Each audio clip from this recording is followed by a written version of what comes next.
ओम साईं राम। मेरे साईं कहते हैं कि यदि आपका ऋण है किसी के ऊपर तो ऋण चुकाकर मुक्त हो जाओ। लेकर तुझसे साईं 10 गुना लौटाए, लेकर तुझसे साईं 10 गुना लौटाए। उसकी एक नज़र से पाप तेरे कट जाए। जैसा कि इस बारे में हम पहले भी चर्चा कर चुके हैं। 1908 के बाद जब बाबा की ख्याति बढ़ने लगी तो बाबा ने यकायक लोगों से दक्षिणा मांगना शुरू कर दिया।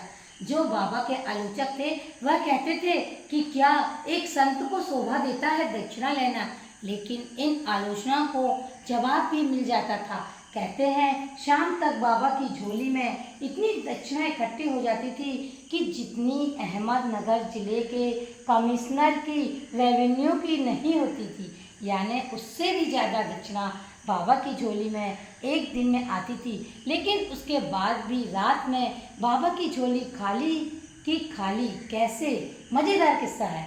इस बात की गुत्थी सुलझाने और बाबा पर टैक्स लगाने इनकम टैक्स अफसर शिरडी पहुँचे।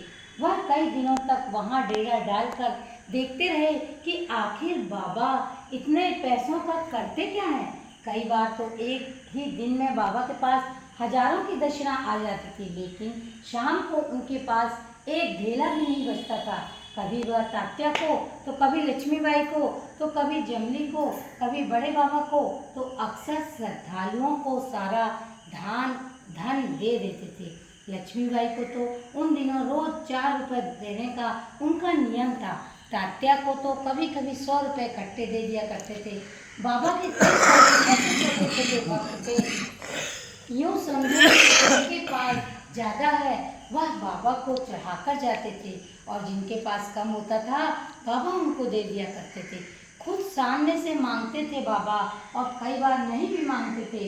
कई बार यदि भक्त की अनिच्छा उन्हें पहले से पता चल जाए तो फिर वह कभी नहीं मांगते थे। देने वाले को भी बाबा से आशीर्वाद मिलता है, और नहीं देने वाले को भी, नहीं देने वाले के प्रति साईं ने कभी भी बैरभाव नहीं रखा, उन्हें सदा भर भर झोलियाँ दी है। इसी तरह के और वीडियो देखने के लिए आप हमारे चैनल को सब्सक्राइब करें।